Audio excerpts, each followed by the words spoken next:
Hello बच्चों, स्वागत है आपका मेरे YouTube चैनल पे। आज हम आपकी वर्कशीट नंबर 39 डिस्कस करेंगे, जिसकी डेट है 2 अक्टूबर 2020 और सब्जेक्ट है स्टूडेंट्स गणित, जो कि हिंदी मीडियम में है। इसी का इंग्लिश मीडियम मेरे चैनल ऋषभ कंप्यूटर क्लासेस में आपको मिल जाएगा, आप उसको देख सकते हो। तो कक्षा है आपकी स्टूडेंट्स 9th। एज यूजुअल आपको इन्फॉर्मेशन फिल करनी है, अपना नाम और अपने क्लास टीचर का नाम। तो स्टूडेंट्स, आज हम मैथमेटिक्स के अंदर पृष्ठीय क्षेत्रफल एवं आयतन ये डिस्कस करेंगे, पूरा का पूरा डिटेल में, शेप के साथ, एग्जाम्पल के साथ, सब चीजें हम डिस्कस करेंगे। अगर आप न्यू यूजर है मेरे चैनल पे तो जल्दी से बच्चों सब्सक्राइब करिए विद बेल आइकन, जिससे कि कोई भी वीडियो आपकी मिस ना हो, कोई भी नोटिफिकेशन आपकी मिस ना हो। तो बच्चों, आज समझते हैं इस चैप्टर को, आवश्यक पूर्व ज्ञान, द्विमीय या इसको मैं कहूँ 2 डायमेंशनल आकृतियों की समझ। तो थोड़ा सा आपको पूर्व ज्ञान होना चाहिए, 2D आकृति की समझ होनी चाहिए। तो बच्चों, आप द्विमीय आकृतियां जिसको 2D बोलते हैं, जिनकी लंबाई और चौड़ाई जैसे 2 मापन होते हैं आदि के बारे में जानते हैं, जैसे कि आयत हो गया, वर्ग हो गया, त्रिभुज हो गया, वह वृत्त हो गया। जैसे कि आयत आपका बच्चों ये वाली शेप की होती है, जिसमें लंबाई और चौड़ाई होती है। वर्ग होता है जिसमें चारों साइड बराबर होती है, इसमें भी एक तरह का लंबाई चौड़ाई दी गई है। त्रिभुज जो होता है इस टाइप के होता है। ये सारी की सारी शेप किस में है बच्चों? ये 2D में है, ठीक है, जो आपको पता है, समझ है। ऐसी ठोस आकृतियां जिनमें लंबाई चौड़ाई ऊंचाई या गहराई, जहां पर ऐसी अलग अलग आकृति जिसमें 3 चीज होती है, लंबाई चौड़ाई ऊंचाई, या ऊंचाई को कई बार गहराई भी बोल देते हैं, जैसे कि 3 मापन होते हैं, उन्हें हम 3D आकृति कहते हैं या त्रिविमीय आकृति कहा जाता है। द्विमीय आकृतियों को त्रिविमीय आकृतियों के फलकों के रूप में देखा जा सकता है। कुछ आकृतियों में 2 या 2 से अधिक समरूप या सर्वागसम फलक होते हैं। आइए कुछ त्रिविमीय आकृतियों के बारे में हम आज समझते हैं, क्योंकि 2D आपको पता ही है, द्विमीय, आज हम त्रिविमीय आकृति को समझ रहे हैं। ठीक है बच्चों, तो यहाँ पर दे रखा है आपको एक टूथपेस्ट के खाली डब्बे के सभी फलकों के आकार को ध्यान से देखिए। ये एक टूथपेस्ट दिया हुआ है पेप्सोडेंट के नाम से। इसमें आप देख सकते हो खाली डब्बा है ये, इसमें अलग अलग आकार, ध्यान से देखिए। इसके सभी फलक आयताकार है, मतलब एक रेक्टेंगुलर शेप में दिया हुआ है। जितने भी आकार है वह सम्मुख फलक सर्वागसम है। ठीक है बच्चों, इसका मतलब है कि आमने सामने का जो है वो सेम है, मगर टोटल जो है वो आयतकार है। तो इस आकृति को बच्चों घनाभ बोलते हैं, घनाभ। ठीक है, जैसे कि आप देख पा रहे हो ये वाली चीज, जिसमें आप ये देख रहे हो लंबाई जो है ज्यादा है और ऊंचाई, ये जो चौड़ाई है, चौड़ाई कम है और लंबाई ज्यादा है। तो इसको बोलते हैं घनाभ, जहां पर आमने सामने की भुजा तो बराबर होती है, मगर बराबर वाली मतलब लंबाई और चौड़ाई में कुछ ना कुछ डिफरेंस होता है, तो इसको बोलते हैं घनाभ। ठीक है, यदि इसी डब्बे के सभी फलक वर्गाकार हो या सर्वगसम हो तो उसको आकृति को घन कहा जाता है। कहने का मतलब, अगर ये लंबाई चौड़ाई भी बराबर हो जाए, आमने सामने की भुजा तो बराबर है ही, अगर लंबाई चौड़ाई भी बराबर हो जाए, तो ये वाला एग्जाम्पल है, इसको बोलते हैं बच्चों घन, और ऊपर वाले को क्या बोलते हैं? घनाभ। ठीक है, ये डिफरेंस होता है। पाउडर के डिब्बे को ध्यान से देखिए। ये पाउडर का डिब्बा आपको दिख रहा है, इसका एक वृत्त पृष्ठ है, एक वृत्त तो पृष्ठ है, और 2 वृत्ताकार फलक है। 2 वृत्ताकार है और एक वृत्त पृष्ठ है, जो कि सर्वागसम है। जो वृत्ताकार है वो आपस में एक समान है। ऐसी आकृति को बेलन कहा जाता है। जैसे बेलन की शेप होती है ना बच्चों, ऐसी ही ये वाली आकृति है, तो ये जो है वो बेलन की शेप कहा जाता है। इसको बोलते हैं बच्चों बेलन। एग्जाम्पल है इसका ये लंच बॉक्स। ठीक है बच्चों, या पाउडर का डब्बा। क्लियर? इसी तरह से कुछ ठोस आकृतियों में कोई फलक सर्वगसम नहीं होता। आइए ऐसी कुछ आकृतियों के बारे में हम जानते हैं। कुछ फलक जो है एक समान नहीं होते, मतलब ऊपर वाले जो हमने तीनों देखे उसमें आमने सामने वाले एक समान थे, सर्वगसम थे, मगर यहाँ पर कुछ आकृति ऐसी होती है जो 3D में तो होती है, मगर आमने सामने की भी बराबर नहीं होते। तो उस आकृति में एक वक्रीय या एक समतल फलक है, यदि आधार को बंद रखा जाता है इसे शंकु कहा जाता है। आधार को अगर बंद कर दिया जाए, जैसे कि ये देख पा रहे हो आप, ये वाली चीज़ बंद है, ठीक है, तो आधार को अगर बंद कर दिया जाए, यह दिखने में जन्मदिन पर पहनने वाली टोपी की तरह दिखता है। ये जन्मदिन की, जैसे जन्मदिन पे बच्चों, जो छोटे बच्चे होते हैं वहाँ पर जो टोपी पहनाई जाती है उस शेप में है ये, तो ये बच्चों होता है आपका शंकु, ठीक है, इसको बोलते हैं शंकु। इस आकृति में केवल एक वक्रीय फलक है। अगला जो ये बता रहा है, ये आकृति जो है एक वक्रीय फलक है। ऐसी आकृति को गोला कहते हैं, गोल शेप में होता है, जैसे कि क्रिकेट की बॉल हो गई, फुटबॉल हो गई, इस टाइप से जो ये गोल होती है शेप, इसको बोलते हैं बच्चों गोला। एक गेंद की तरह होती है, ये दिखने में एक गेंद जैसा दिखाई देता है, ठीक है बच्चों।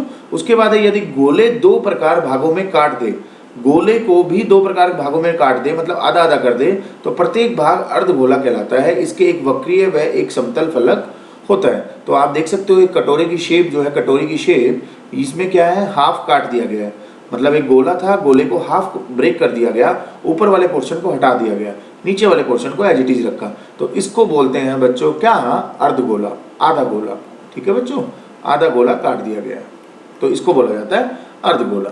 क्लियर है?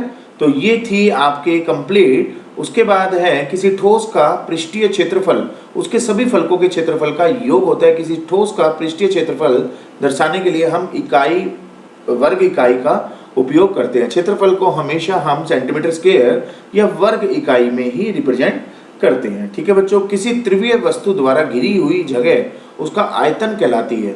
जो भी त्रिवीय वस्तु होती है, अगर वो घिरी हुई है तो वो आयतन कहलाएगी।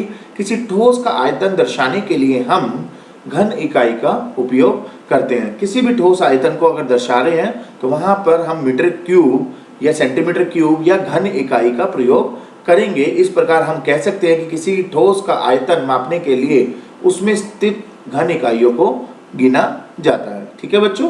तो ये थी आपकी कंप्लीट, जो मैंने डिटेल में बताया। अब कुछ क्वेश्चन आंसर है, उसको आप डिस्कस कर लेते हैं वन बाय वन। तो यहाँ पर पहला क्वेश्चन है बच्चों, सभी के कोई और दो उदाहरण आपने को सोचने हैं और लिखने हैं। कोई दो उदाहरण, हर एक के कोई भी दो उदाहरण आपको देखने हैं, सोचने हैं और लिखने हैं। तो जैसे कि मैंने यहाँ पर लिखा हुआ है घनाभ। घनाभ जो था उसमें आमने सामने की भुजा बराबर थी, मगर लंबाई और चौड़ाई में डिफरेंस था। जैसे कि ईंट होती है, ईंट आपका घनाभ का एग्जाम्पल है।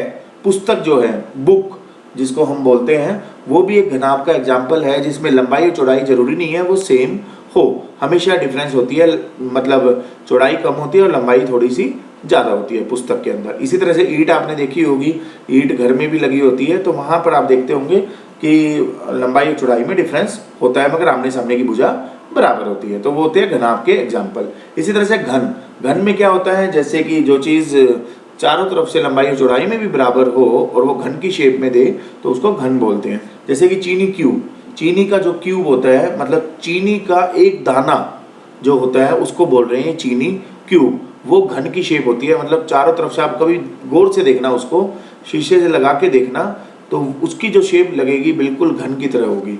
इसी तरह से आइस क्यूब, आइस क्यूब क्या होता है, जैसे बर्फ़ के क्यूब जो होते हैं इसको आइस क्यूब बोलते हैं, जो कि जनरली पंसारी की दुकान पर और यहाँ पर मिल जाते हैं 1-1 रुपए में। तो वो क्या है, वो भी आपका घन की शेप का ही होता है, ठीक है बच्चों। तो ये थे आपके दो एग्जाम्पल घन के। बेलन, बेलन जैसे पाइप्स, जो पाइप होते हैं आपके, जैसे नलके के पाइप हो गए या किसी भी तरह के पाइप, वो बेलन की शेप में होते हैं। और मोमबत्ती, जो कैंडल होती है आपकी, वो भी मोमबत्ती की बेलन की शेप में ही होती है। शंकु, शंकु क्या था, जो बर्थडे गिफ्ट जो टॉपी होती है। क्रिसमस केक, क्रिसमस केक जो है वो शंकु की शेप में बनाते हैं जनरली, ठीक है बच्चों। इसी तरह से कीप, कीप जो है वो भी आपकी, कीप मतलब जो मेहंदी की कीप हो गई या किसी भी टाइप की कीप, वो भी शंकु शेप में ही होती है। उसके बाद है गोला, गोला जो है पृथ्वी, पृथ्वी भी आपका गोले की शेप में होता है, स्फीयर होता है, और चंद्रमा भी आपका गोले की शेप में ही होता है, ठीक है बच्चों। तो ये हो गया आपका गोले का एग्जाम्पल। अर्धगोला, अर्धगोला बाउल, बाउल जो होता है ना जिसमें हम रसगुल्ले और इस टाइप के चीज़ें रखते हैं, वो अर्धगोला होता है, मतलब हाफ गोला होता है। इसी तरह से सेब को आधा काट लिया जाए तो वो भी एक अर्धगोला कहलाएगा, ठीक है बच्चों। तो ये हो गए आपके दो दो एग्जाम्पल जो मैंने आपको यहाँ पर कराए, घनाभ, घन, बेलन, शंकु, गोला, अर्धगोला, ठीक है बच्चों। उसके बाद देखते हैं, वर्कशीट पे वापस आते हैं। तो यहाँ पर देखिए लास्ट में लिखा हुआ है उचित मिलान कीजिए। उचित मिलान आपको करना है, पहला तो ऊपर था दो एग्जाम्पल आपको देने थे, अब उचित मिलान आपको करना है। उचित मिलान के लिए कैसे करेंगे हम, जैसे कि वस्तु का नाम एक साइड दिया हुआ है, एक साइड दिया हुआ है आकार का नाम। तो यहाँ पर मैं लिख लेता हूँ बीच में से आधा कटा नींबू। बीच में से आधा कटा नींबू आधा सेब के बराबर होता है, तो वो क्या होगा बच्चों, अर्धगोला होगा। ठीक है, गोले को भी आधा काट लिया गया। तो मैं यहाँ पर लिख देता हूँ, यहाँ ई लिख देता हूँ, ई का मतलब है ये। ठीक है बच्चों, ये वाला क्लियर। इसी तरह से जूते का डब्बा, जूते का डब्बा किस शेप के होगा बच्चों, जो ऊपर हमने देखा था लंबाई चौड़ाई में डिफरेंस होगा मगर आमने सामने की भुजा बराबर होती है, उसको बोलते हैं हम घनाभ।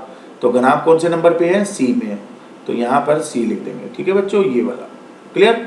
इसी तरह से फुटबॉल, फुटबॉल गोले की तरह होता है, तो यहाँ पर डी लिख देंगे, ये डी हो जाएगा, ये सी हो जाएगा, ये ई हो जाएगा। लिख लेना बच्चों, ई के सामने जो भी लिखा हुआ है वो यहाँ पर लिखना है आपको। ठीक है, लूडो खेलने का जो पासा होता है वो घन शेप में होता है, तो यहाँ पर हम लिख देंगे बच्चों एफ। ट्यूबलाइट जो होती है वो किस शेप में होगी बच्चों, वो गोलाकार होती मतलब बेलन की शेप में होती है, बेलन मतलब यहाँ पर बी लिख देंगे। ठीक है बच्चों। आइसक्रीम, आइसक्रीम जो होता है वो शंकु की शेप में होता है। ठीक है बच्चों, तो यहाँ पर हम लिख देंगे शंकु ए। क्लियर। तो जो बेसिकली ये चीज़ें थी आपकी सारी की सारी जो हमने डिटेल में पढ़ी और वन बाय वन का हर एक के क्वेश्चंस को समझा। ठीक है बच्चों, तो जल्दी से आप इस वीडियो को लाइक करिए, अगर न्यू यूज़र है तो सब्सक्राइब करिए विद बेल आइकन, और फाइनली इसको ज़्यादा से ज़्यादा बच्चों शेयर करिए, जिससे कि कोई भी बच्चा इस वर्कशीट से ना रह जाए और उसको सॉल्यूशन ना मिल पाए। इससे बेटर है कि आप पहले ही शेयर कर दो अपने फ्रेंड सर्कल में, व्हाट्सएप ग्रुप में। Thank you so much.